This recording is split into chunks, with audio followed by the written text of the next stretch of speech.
intergenerationally. There's so much gap, even in the Korean church, especially in the Korean church or Asian church or immigrant church context. The generations are separated not only by language, but also culture, and also the lack of empathy. Okay? And we want to really drive it down this morning, because this is an important message that I think all of us need to heed and live by in our daily lives.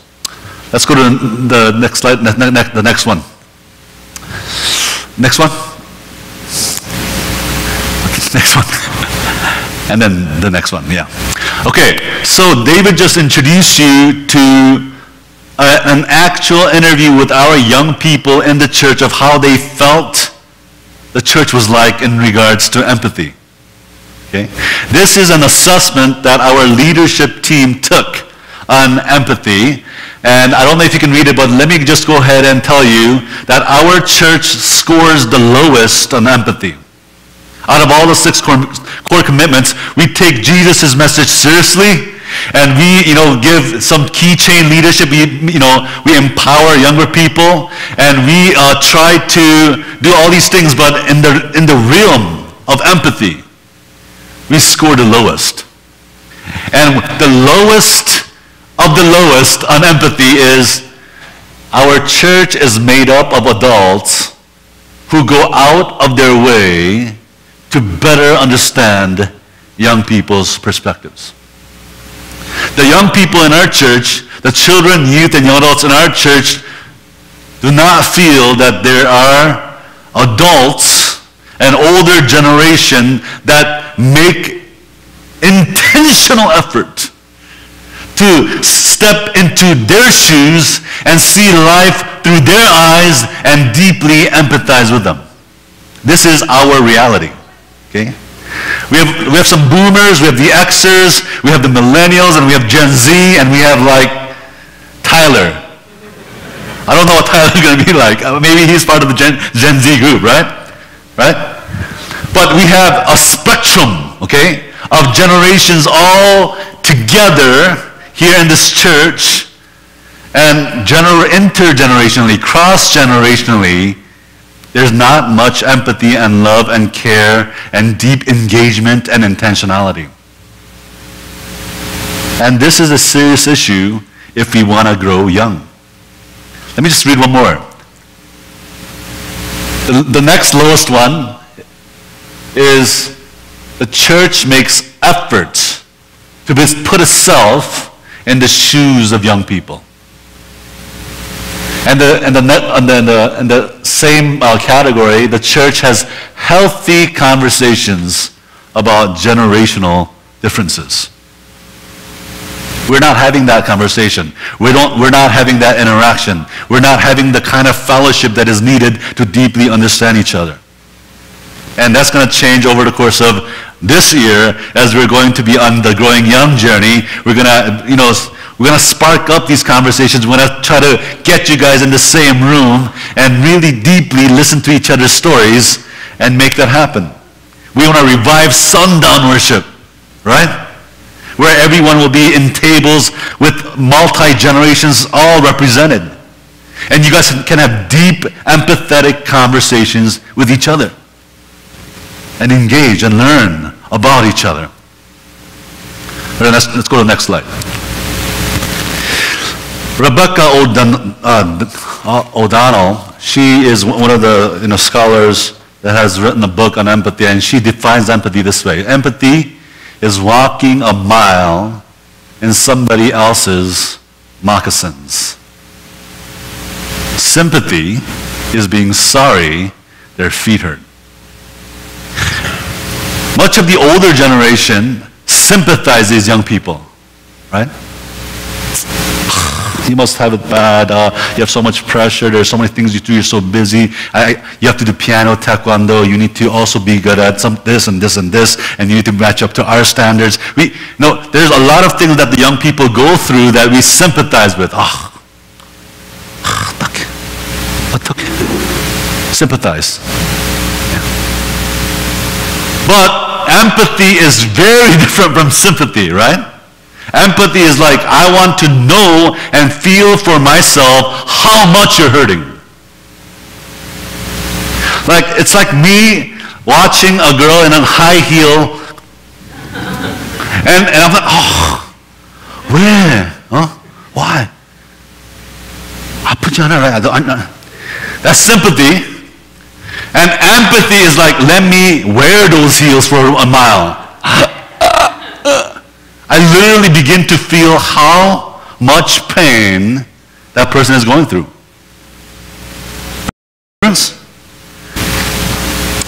So, one of the things that we see in our world, okay, there are people that look very different from us, that live a very different life than us, okay, that dress different, that smell different, that has different colors of hair, that have, very different, okay. We have various, ethnic groups, like religious groups, and there's a mosaic of people that live in our world, in our context, okay. And oftentimes, we just acknowledge the difference, but never dive into an empathetic relationship with those who are different from us. And as we said, while empathy is engagement, sympathy is just acknowledgement, or even worse, labeling. Okay. So, all of us, from our childhood, many people have labeled us, okay? Many of us, people labeled us as either fat, stupid, kind, athletic, super, smart, funny, etc., right? I actually looked at my high school, yearbook. And, at the end of the school year, everybody writes you these messages. And, whenever I'm sad, I go to high school yearbook. Oh man, that's so encouraging. It's like, Justin, you are the best. Let's remain best friends forever. And we haven't talked to each other for like 20 years. But, back in those days, there's a lot of labels that people give each other. And I was the happy man, and I was always trying to encourage people. I was on fire for Jesus. High school was a time when I was deeply in love with Jesus. I still am, but that is like one of the pivotal moments in my life history where I can go back to, and there's a lot of labels that I received back then that still give me encouragement. And there are still some labels that I received way back, even back farther than in high school.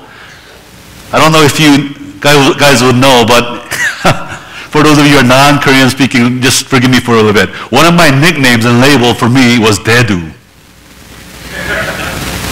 Daedu is just big head, right? Big head. And that goes long ways. It still hurts. It still hurts. I see my face on a God. Please make it smaller. I want to, there was actually a yoga that said, 머리 작아지는 yoga, right? Like, a yoga that helps you, get your head smaller. I did that for 2 days. It didn't work. But there are some labels, okay? There are some labels that we receive early on in our childhood that still sticks with us. So, when people sympathize, we just acknowledge the pain and sometimes just label, oh, that person's poor, oh, wretched, or hungry, uneducated, or lack of financial resources. These are the labels that we put on people. But empathy is not labeling. It's getting to know their real name. The name behind their facade and mask. Yeah. Now, we're going to talk about the millennial generation for a little bit. The millennial generation has had a bad rap for many, many years. Okay? And the millennial generation, most of them are in their 20s, okay? About the 1920 to about 35. That's the millennial generation. Okay? So this generation called the millennials, they received a lot of labels like they're entitled, lazy, narcissistic, fragile, not resilient, quitters, freeloaders, freelancers. You know, like there's a bad reputation about the millennial generation. Okay? And for those of us who are either the builders or the boomers or Xers, we kind of look down on the millennial generation because they can't stick with a job for a long time. They go back to their parents' house to live when they're 28 and they're not married. They're still working at Starbucks. And this is the generation that has had a very bad rap. And those are the labels that they have received. But in return, the labeling game can go vice versa, right? So the millennial looks at the older generation and they call the older generation old school, rigid fundamentalists. And we see that the labeling begets more labeling and blaming begets more blaming. And they're just all kinds of hostile, hating conversations online and offline between generations. Okay? But what if, instead of labeling each other, what if we engaged with each other and was empathetic with each other? Let's go to the next slide. Empathy is feeling with, actually sitting together on the curb, not judging. Not judging. So, to put this in a Korean context, right? And I'm going to use Korean for a little bit. For parents, no, 왜 그러니? This is not empathy, right? Why are you doing that? 아, 죽겠어! 너 때문에. This is not empathy, right? This is not empathy. Why are you doing this? But empathy is like going to where they are, sitting beside them, and just listening to what they have to say, right? And you deeply listen. And what if we as a church spent more time sitting together next to each other, listening to each other, right? Instead of, 저 이해하면 왜 저래? Yeah. Why is... There is so much to be gained as a church, right? What if all the elders, right, KM elders or EM elders, instead of labeling and sympathizing and just complaining, said, hey, let's go have a meal together. Let's talk with each other. What's going on in your life? How does it feel to have 3 kids under the age of 5? I was there before, but I want to learn how you're feeling. No. This is the empathetic relationship.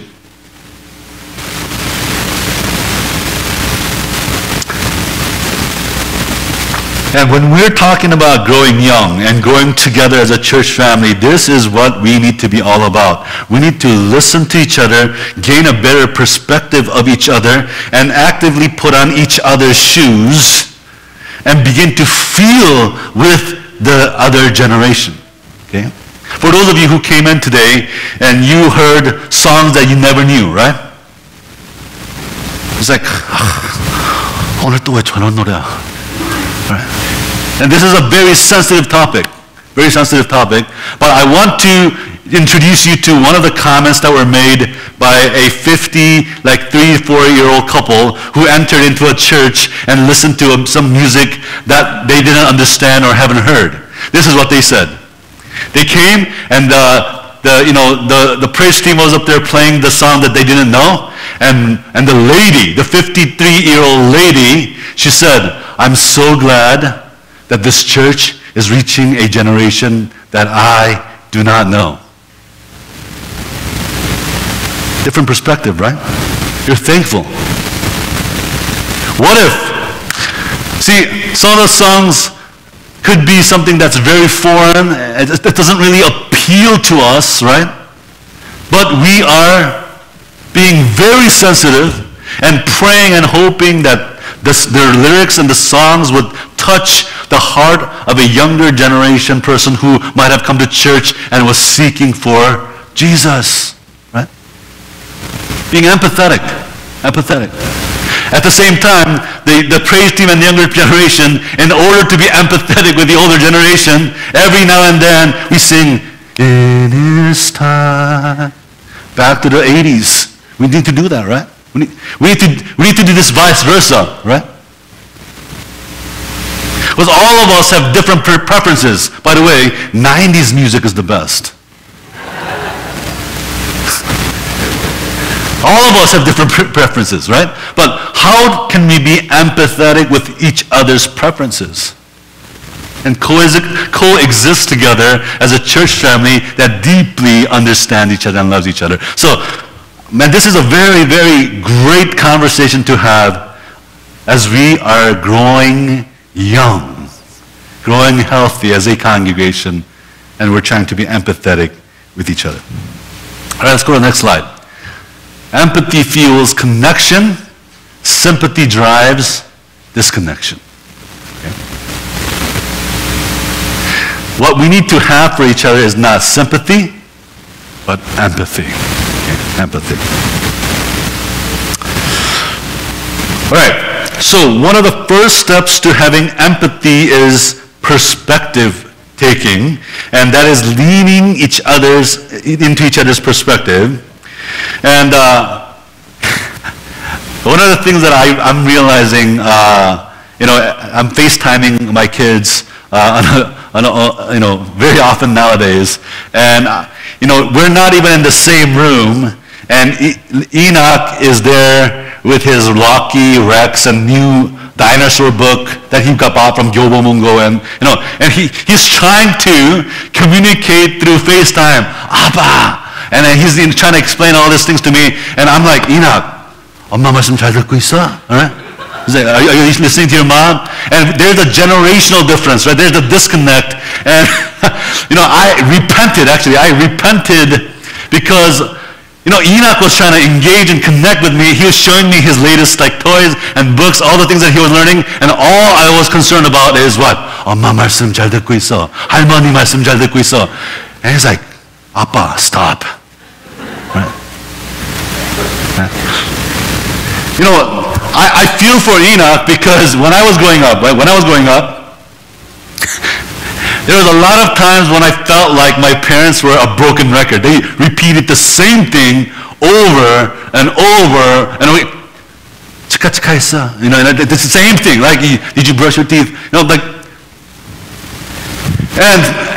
I'm there wondering, Appa, do you have 10 minutes to play with me? Okay? This is a generational difference. And Appa's always concerned about chika, right? So, empathy, right? Empathy is laying down your agenda of brushing, hey, did you brush your teeth? To, hey, before you brush your teeth, let me know how you're feeling. What do you want to do? What did you learn today? Having that time together, right? There is the emotional connection that needs to be established. And then after the emotional connection is established, then you say, this is a whole different picture, scenario. Okay? So, perspective taking is very, very important. Instead of me always telling Enoch to insa, right? Greet people and listen and obey mom and take care of your sister. 때리지 마, Stella, and instead of being all preoccupied with this, right? What do I need to be preoccupied? Hey, how are you doing? 많이 힘들지, right? Because Stella was sick for a long time, and he had to play by himself for a long time. He was feeling lonely because everyone's attention was on Stella, and he was just like, I need somebody to play with. And he was on FaceTime with me. Appa, can you play with me? I said, 그랬어. Like FaceTime told up, right? This is what I'm talking about. We need to understand where each other is coming from. This doesn't just apply in the family context, in the church context. Okay?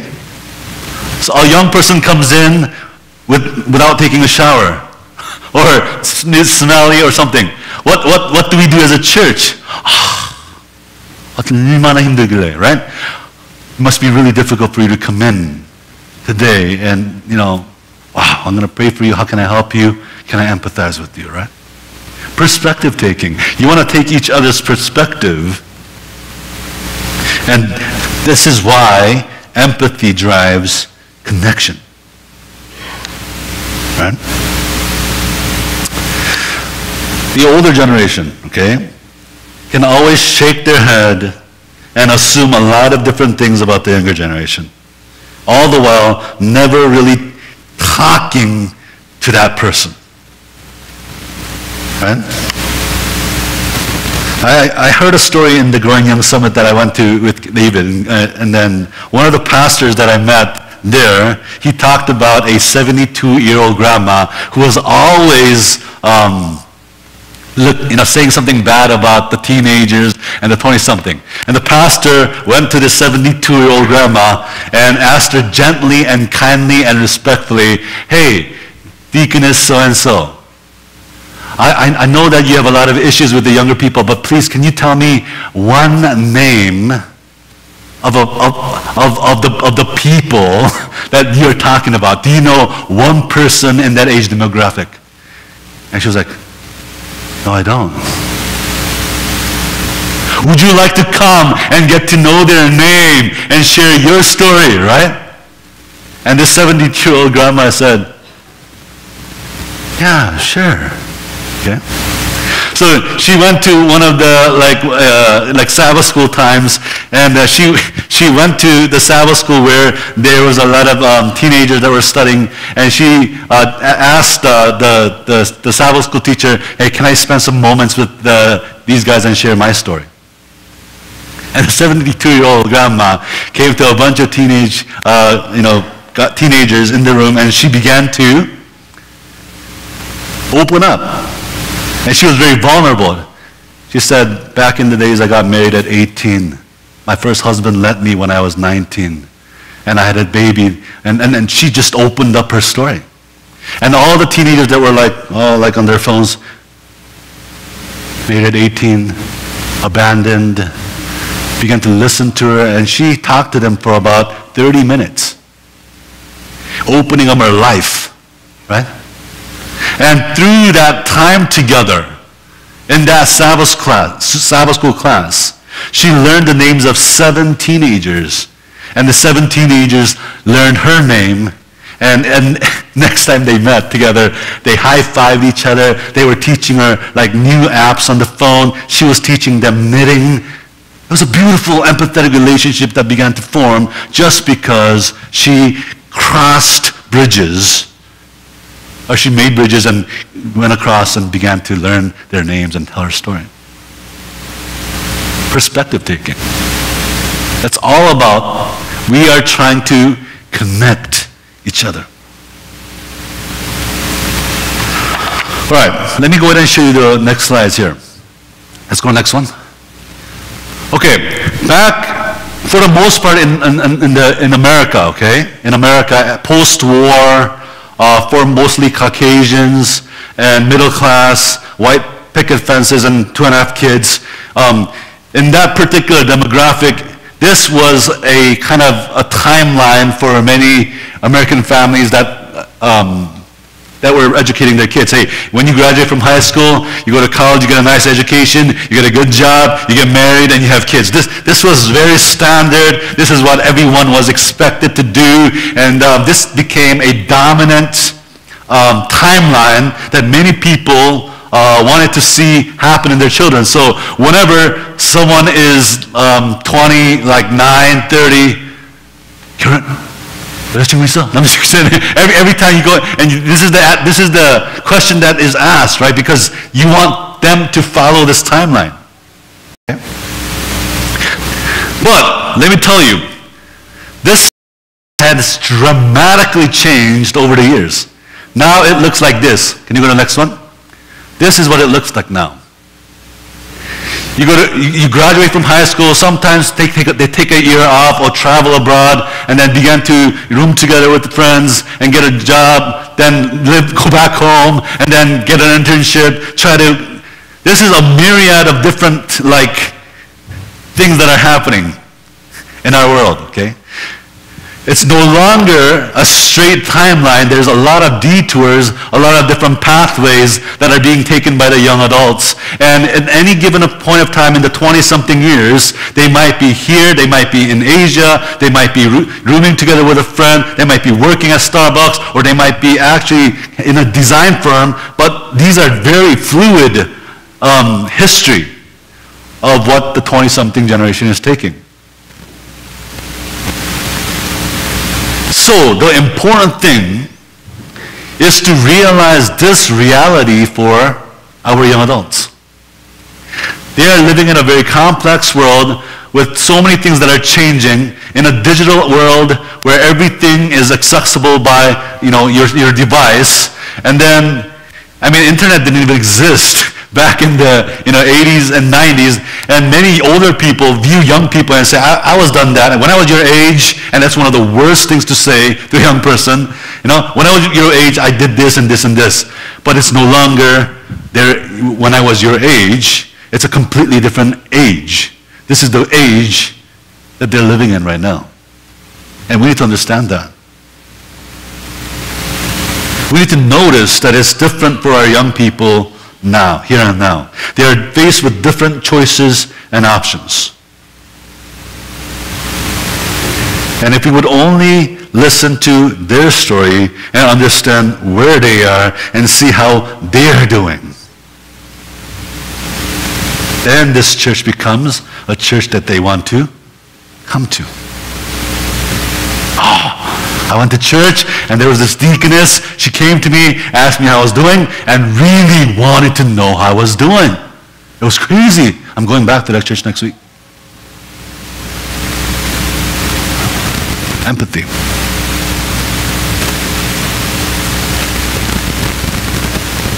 See, for the most part in our Adventist churches, especially the Korean church too, right? We're very guilty of this.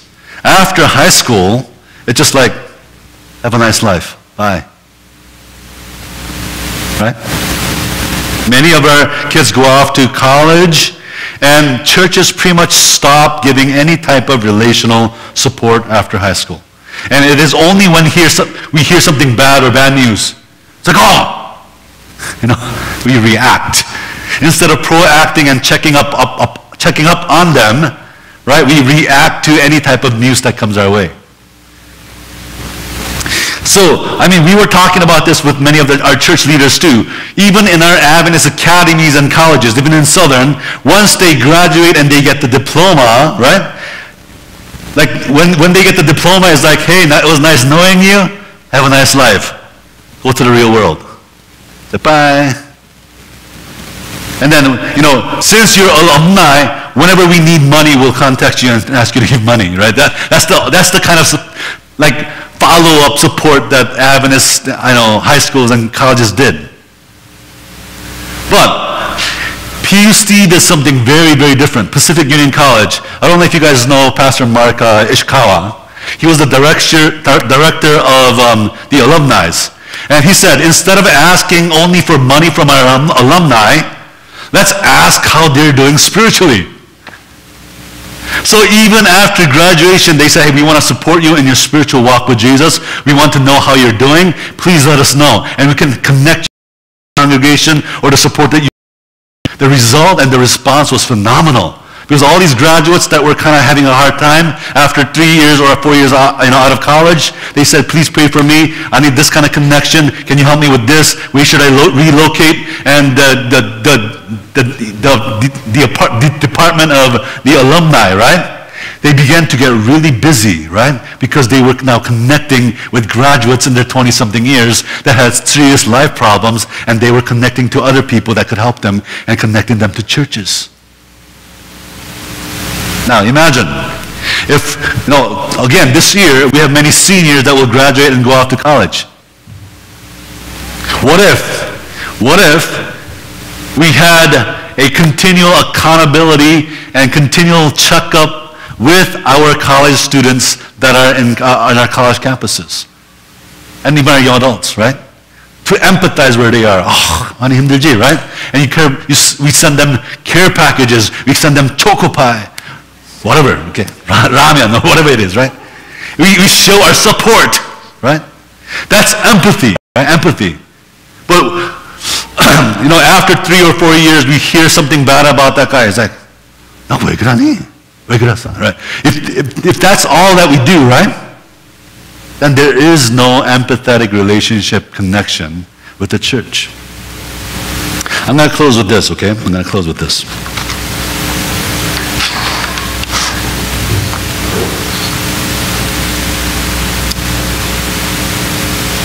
Sadly and tragically, churches are more known for shaming people when they do something wrong than supporting them through their life challenges. Churches have become a notorious place where a lot of judgment and labeling happens.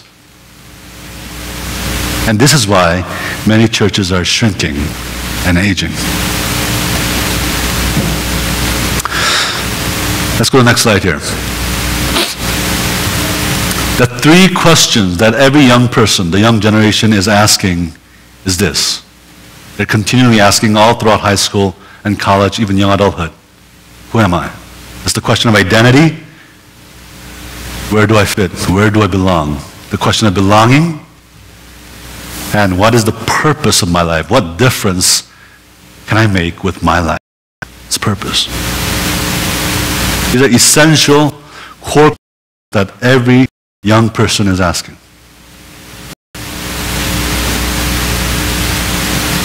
See, many young people, because they were shamed all of their lives, maybe even in churches, they were guilt-tripped and shamed, and they feel like they're not good enough, they don't have what it takes, and their worth and value only comes from their performance, so they don't feel like they measure up. Okay?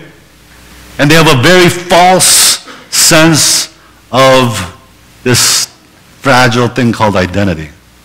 If I only get good grades, if I do good things, then I will be loved, right? But the gospel is so radical and provocative, because the gospel says it's not when you do good things that you become good. It is while you're bad, the good Jesus died for you and has imputed his goodness upon you. Before you perform, you are proclaimed good, and you have value, and it is intrinsic. It is not based on your performance. This is the gospel message, and if the young person knows that they're loved and valued and supported, and no matter what kind of mistakes that they have made in their life, if they know that the church has their back, will they leave the church? No, right? No. But if the church is a place where they've been like, oh man, no one can find out about this about me. If they find out, oh dang, I can't go back there, and that kind of thing. If there's a lot of secrets, and if there's a lot of stuff that you can't even share, you can't be yourself, you're coming here because of your parents, as soon as they graduate, see ya! Right? So, we need to go down this road of developing empathy for our young people. What better place could they have answers to these questions? Right? The church. Who are they? They are sons and daughters of God, no matter what. Amen. Where do they belong? They belong in a community of faith that deeply loves them and supports them. What's their purpose? Their purpose is to change the world by being a disciple of Jesus. If this is crystal clear in the life of the young person, oh my goodness, they will not leave the church. So, as we're trying to grow young, we got to stop conditional acceptance and begin unconditional acceptance. Many young people can download good sermons. Okay, let's go to the next slide. Is it the next one? The next one. But you can't download empathy. All right? This church cannot be known for some good preaching. Although I will do my best, be very passionate and prepare. I devote at least 20 hours a week on sermon prep. I will do my best to deliver, but this church has to be known not for some good preaching, which they can download all over the internet. This church has to be known for its empathy. As long as you're here, we got you.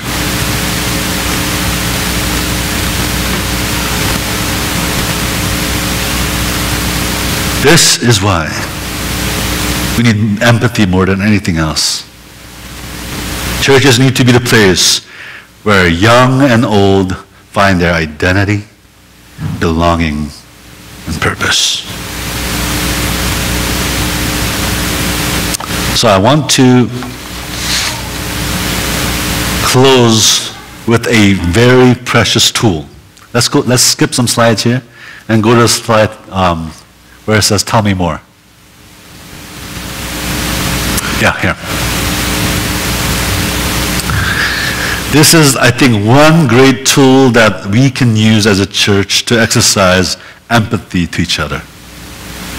The three most loving words for the younger generation or older generation is, instead of assuming, labeling, or sympathizing or judging, you go and say, you know what? I could have judged, but tell me more. I want to hear your story.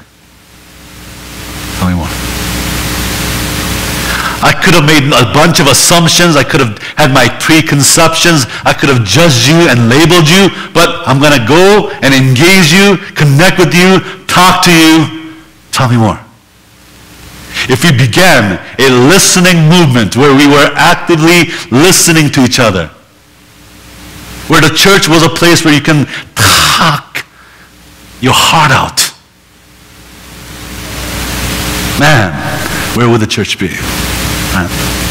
This is the dream. The dream is to grow young and to be a church where it's filled and overflowing with empathy, where everyone is saying, hey, tell me more. I want to listen, because leadership listening, and listening, it opens doors and opens hearts. It opens just about anything.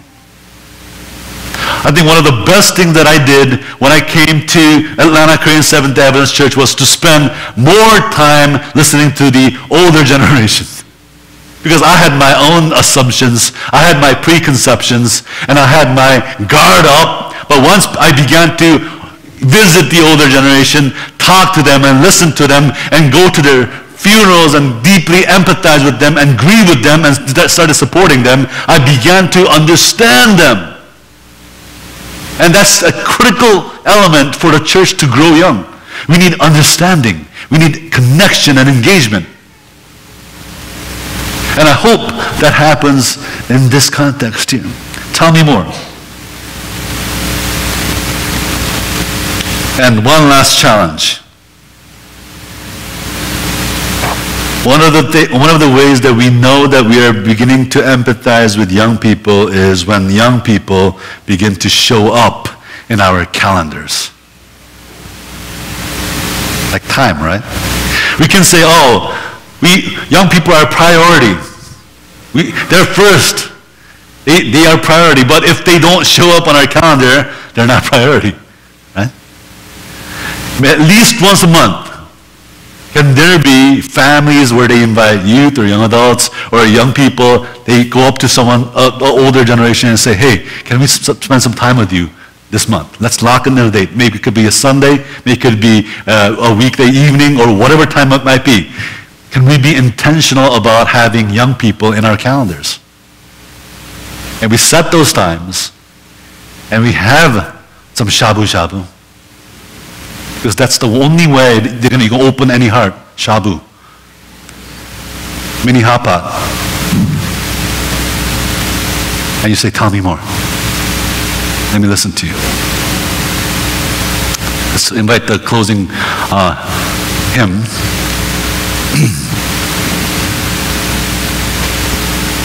So I hope the message was clear this morning on how we wanted to grow young through this first core commitment known as empathy. Okay? Empathy. We need to become an empathetic church. And this is the call. The three words that we're going to use the most in our conversations is not don't do that or, but tell me more. Tell me more. Once we begin this conversation, I think it's going to change the church culture. It's going to change everything. So let's go ahead and sing our closing hymn together while our young deacons and deaconesses collect their offering for us and make the commitment to be an empathetic church. And the closing song, let's go tell it on the mountain.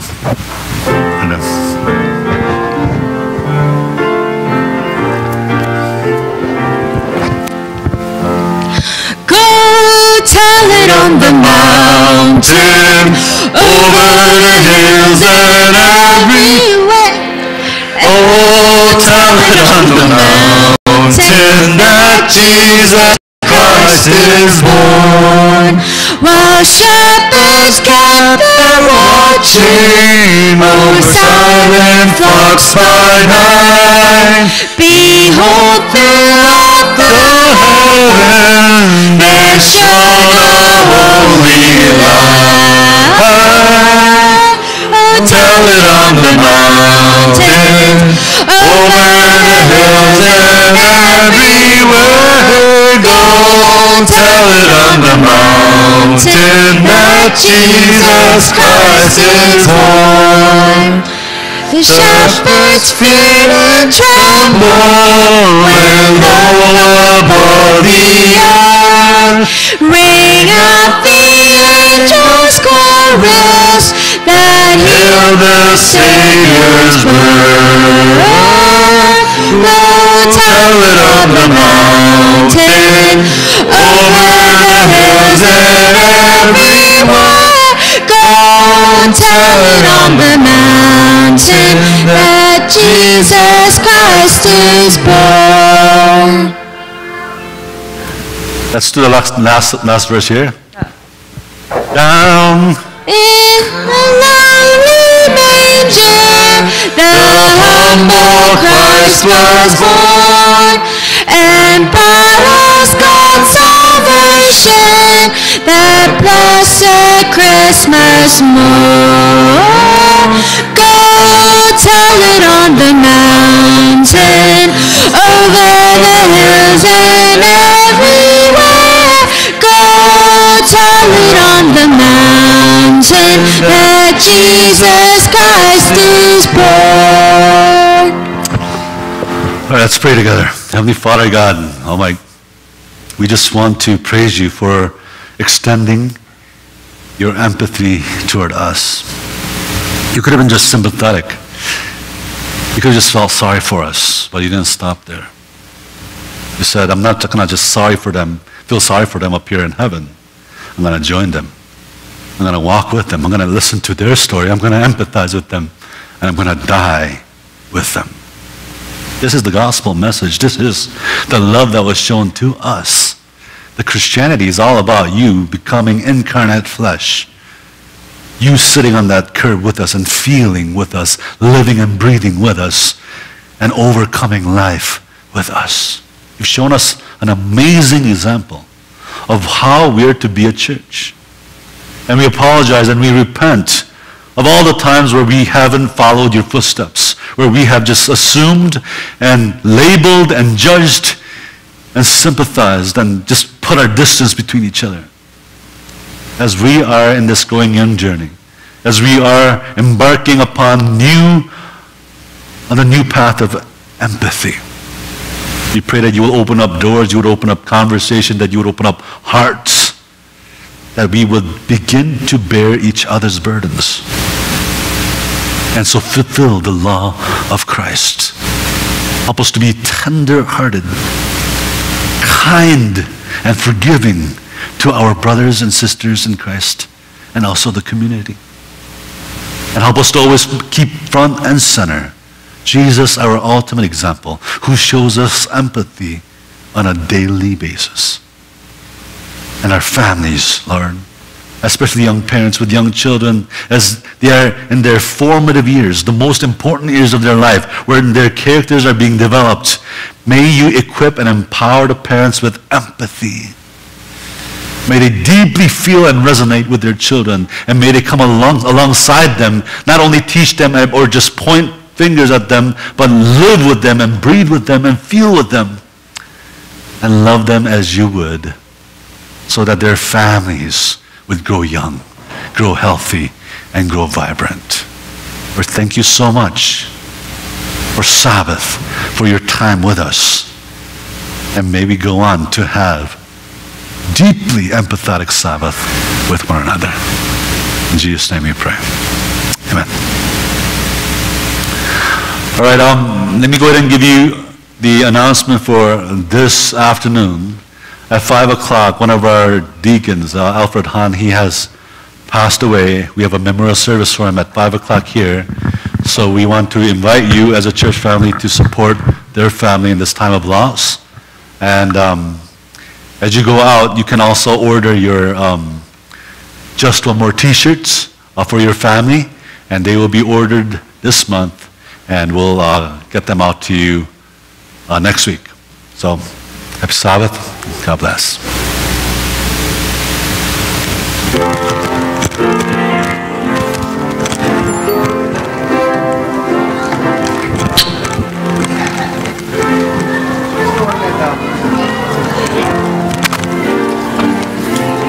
Hey, what's up? You know, they always say there's no problem, just good and you.